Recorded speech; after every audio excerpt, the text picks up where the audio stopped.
মঙ্গলবার ২৮ জুলাই দুপুরে মিরপুর কলেজের সীমানার প্রাচীর হঠাৎ ধসে পড়ে ৩ জনের মৃত্যুর খবরে প্রশ্ন উঠেছে কতটা সুরক্ষিতভাবে নির্মাণ করা হয়েছিল কলেজের সীমানার প্রাচীর। কয়েক যুগ আগের পুরনো ভিত্তির উপরে গাঁথা হয় নতুন করে সাইডওয়াল।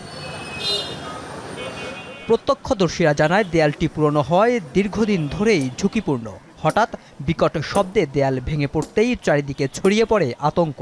যে কাজটা করছি আমি কন্ট্রাক্টটা আমি করছি, আমি এটা রডও দিনে টানাও দিনে কিছু শুধু ইট আর বালু দিয়ে উড়াই দিচ্ছি উপরে। রড থাকতো তাহলে এই জিনিসটার ক্ষয়ক্ষতি হতো না।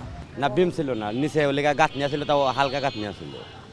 আথানি মনে হয় ধরেন আপনার 13-14 ইঞ্চি গাঁথনি ছিল, আর খালি আসছিল বালু, বেশি বালু আসছিল। এ ঘটনায় মিরপুর মডেল থানার অফিসার্স ইনচার্জ জানিয়েছেন, দেয়ালটি মেরামতে কোনো ধরনের অবহেলা হয়েছিল কিনা সে বিষয়ে তদন্ত শেষে প্রয়োজনীয় ব্যবস্থা নেওয়া হবে। দেওয়ালটা বেশ পুরাতন এবং আমার কাছে মনে হয়েছে দেওয়ালটা সুরক্ষিত ছিল না। তো এসব ব্যাপারে আমাদের তদন্ত চলছে। আমরা পূর্ণাঙ্গভাবে তদন্ত করার পরে এই ব্যাপারে আমরা বলতে পারবো যে কারোর কোনো সমস্যা ছিল কিনা। এদিকে ঘটনাস্থলে টিসিবির পণ্য বিক্রি হচ্ছিল বলে সংবাদ প্রকাশ হলে তা নাকচ করে দেন টিসিবির অতিরিক্ত পরিচালক আনিসুর রহমান।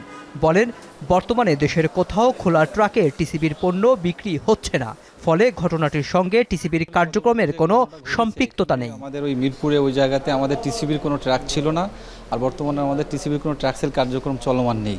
এটা হয়তো অন্য কোনো প্রতিষ্ঠানে হয়ে থাকতে পারে। এ বিষয়ে আমরা অলরেডি পত্রিকায় একটা প্রতিবাদ সংবাদ প্রকাশের জন্য আমরা অলরেডি আজকে কার্যক্রম গ্রহণ করেছি।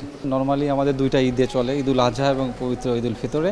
আর বিশেষ কোনো যদি প্রয়োজন থাকে সেক্ষেত্রে কর্তৃপক্ষের নির্দেশনা আমরা সেটা ট্রাক্সেল পরিচালনা করে থাকি। 3টি প্রাণের বিনিময়ে আবারও সামনে এলো পুরনো ও ঝুঁকিপূর্ণ স্থাপনার রক্ষণাবেক্ষণের প্রশ্ন।